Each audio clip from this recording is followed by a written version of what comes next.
I never thought the day would come when my own mother would throw me out of the house with my newborn baby in my arms. But she did. And what she didn't know was that I had already prepared for this moment long before it happened. Drop your verdict in the comments before the story begins. Let's see if you're right by the end. And if you love revenge stories, don't forget to like and subscribe. My name is Elena Harper, and this is the story of how my mother tried to throw me and my newborn out on the street, and how I made sure she and my family lost everything they were trying to take from me. I got married at 24 to a man named Daniel. 2 years into our marriage, I gave birth to our daughter, Lily. Daniel and I were happy, or at least I thought we were. We lived in a beautiful house that my late grandfather had left for me in his will. The house was in my name, and it was worth over $450,000. Everything changed when Daniel suddenly passed away in a car accident when Lily was only 4 months old. I was devastated. I had a newborn to raise alone, and I was emotionally and physically exhausted. That's when my mother, Patricia, started showing concern. She began visiting frequently and would say things like, "Elena, this house is too big for you and the baby. You should sell it and move in with us. It will be easier for you." At first, I thought she was genuinely trying to help, but slowly her true intentions started showing. She began pressuring me more and more to sell the house or transfer it into her name for safekeeping. She would say that as a single mother, I wouldn't be able to manage such a big property. My younger brother, Ryan, also started visiting and would casually bring up the topic of the house. I stayed quiet and observed everything.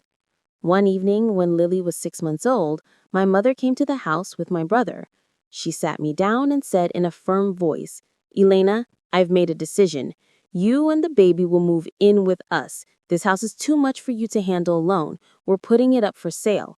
I've already spoken to a real estate agent." I looked at her and asked calmly, "And what if I don't want to sell it?" My mother's expression changed. She leaned forward and said, "You don't have a choice. I'm your mother. I know what's best for you and my granddaughter. Pack your things. You're leaving tonight." I stared at her in shock. "You're kicking me and my newborn out of my own house?" I asked. She didn't even flinch. "This is not your house anymore," she said coldly.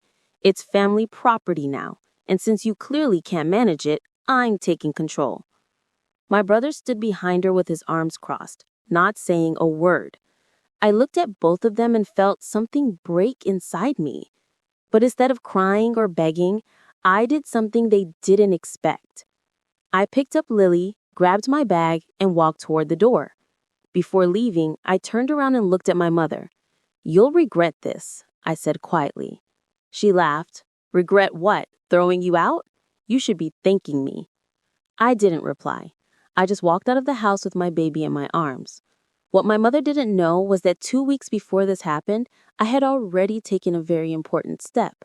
And that step was about to destroy everything she was trying to take from me. I walked out of the house with Lily in my arms. It was already dark outside. I had no money on me, no clothes, and nowhere to go. My mother stood at the door watching me leave, but she didn't call me back even once. I took a taxi and went straight to my best friend's house. Her name was Rachel. She was shocked to see me standing at her door with a baby at night. When I told her everything that happened, she was furious. "You should have called me earlier," she said while making a bed for me and Lily. "You can stay here as long as you need." That night, after putting Lily to sleep, I sat in the living room and made a phone call. I called my lawyer, Mr. David Reynolds. He had been handling my grandfather's will and property matters for the past few years. "David," I said as soon as he picked up, "I need your help. My mother threw me and the baby out of the house tonight. She wants to sell it."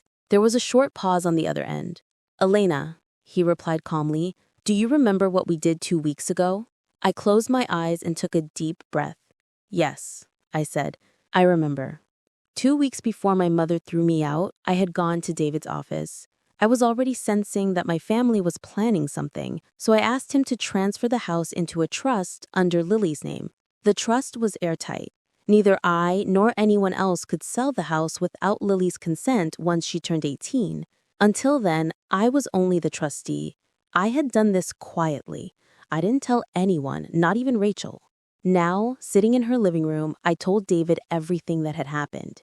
He was silent for a few seconds, then said, "Elena, your mother cannot sell the house. It no longer belongs to you. It belongs to the trust created for Lily. Even if she tries, she won't be able to transfer the ownership." I felt a strange sense of relief mixed with anger. The next morning, my mother called me. Her tone was sharp. "Elena, where are you? Come back home right now. We need to talk about the house. I've already contacted a real estate agent. We're putting it up for sale this week." I stayed calm and replied, "Mom, you can't sell the house." She laughed coldly.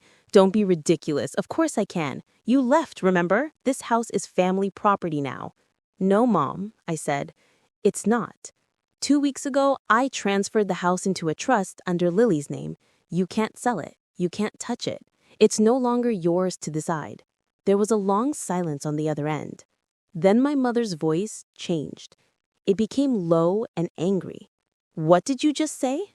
"I protected what was mine and what belongs to my daughter. You threw us out, remember? Now you have no right over that house." She started shouting. "You ungrateful girl! After everything we've done for you, this is how you repay us? You're trying to steal from your own family?" I didn't raise my voice. "No, Mom. I'm just making sure you don't steal from me and my daughter." She was breathing heavily on the phone. "You'll regret this, Elena. Mark my words. You and that baby will have nothing. I'll make sure of it." I replied quietly, "You already tried that last night, and you failed." I ended the call. That same day, my mother and brother went to a real estate agent to put the house on the market, but when the agent checked the property records, he told them the house was under a trust and could not be sold without legal complications. My mother called me again, this time screaming. "What the hell did you do, Elena? The agent said we can't sell the house. You did this on purpose." I replied calmly, "I did what any mother would do to protect her child. You should have thought about that before throwing us out." She was furious. "You think you're smart? We'll fight this in court. We'll prove that you transferred the house illegally." I smiled, even though she couldn't see me. "Go ahead, Mom, try it. But I have all the legal documents. And I also have messages where you threatened me and threw me out with a newborn baby. I wonder how that will look in front of a judge." She went quiet. For the first time, I heard fear in her voice. "Elena, please, don't do this. We're still family."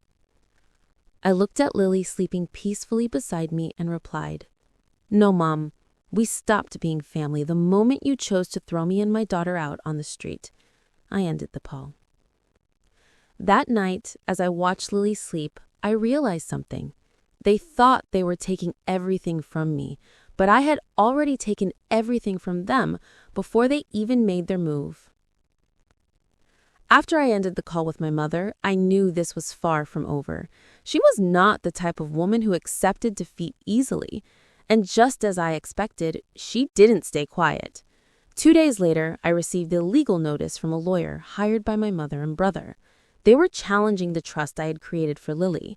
They claimed that I had transferred the house under pressure and that I was mentally unstable after Daniel's death.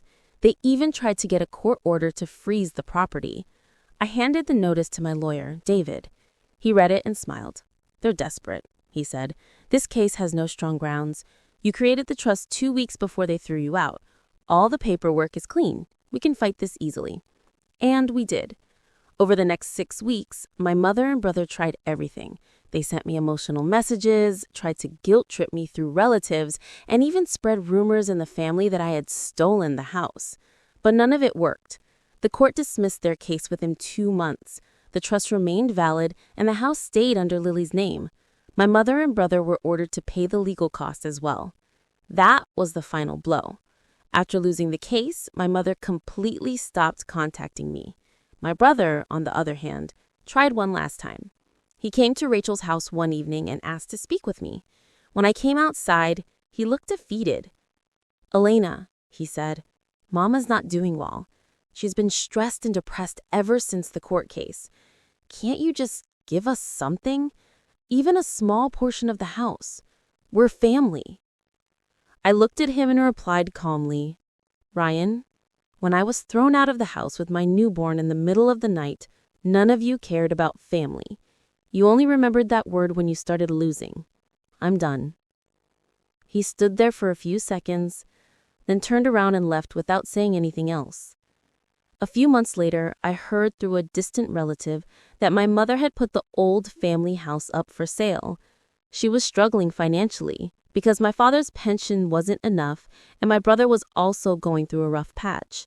They had lost the respect of many relatives after what happened. As for me, I moved into my own apartment with Lily. I used a portion of the money I received from Daniel's insurance to start a small investment.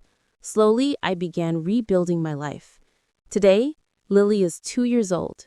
She's healthy, happy, and growing up in a peaceful environment. I still think about that night sometimes. The night my mother threw me out with my newborn in my arms. It was painful, but it was also the moment that forced me to protect myself and my daughter. I learned something very important. Sometimes the people who are supposed to stand with you will be the first ones to turn against you when they want something.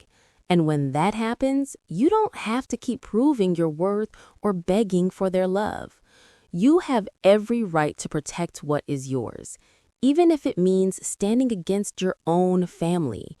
Was it justice or was it too much? Share your thoughts in the comments below and subscribe for more revenge stories.